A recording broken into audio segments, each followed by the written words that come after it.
Spoštovane državljanke in državljani Republike Slovenije. Konec tega tedna se bo končal moj 5-letni predsedniški mandat.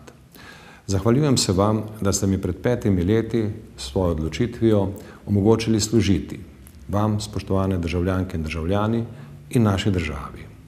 Delo predsednika Republike sem opravljal z veliko vnemo in po svojih najboljših močeh. Poleg neizbežnih političnih vprašanj so moje delo zaznamovale dejavnosti na področjih človekovih pravic ter socialne in humanitarne skrbi za človeka, kot tudi odpiranje vrat našemu gospodarstvu na tujih trgih in vsestranska skrb za ugled in spoštovanje Slovenije v svetu. Kakovost in učinek mojega dela bo ocenila zgodovina.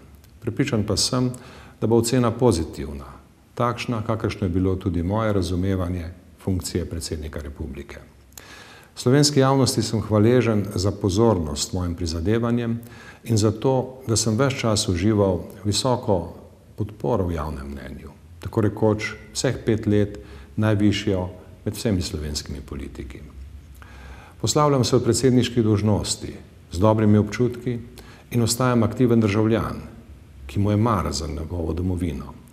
Posvečal se bom tudi svoji stroki, mednarodnemu pravu. Ne dvomim, da lahko tudi v tem novem položaju, tako kot vsak državljan, delujem za naše skupno dobro. Mojemu nasledniku, gospodu Borutu Pahorju, ki bo čez nekaj dni prevzel predsedniške dolžnosti, želim uspeh in vse dobro. Časi so zahtevni in odgovornosti resne. Iskreno želim, da bi bila Slovenija uspešna država. Marsikaj bo treba spremeniti na bolje.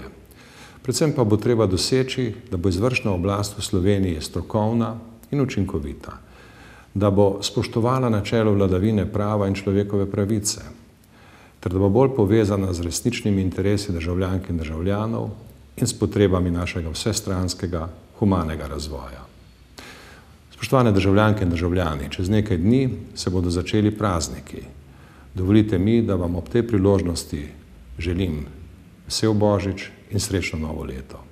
Srečno Slovenija!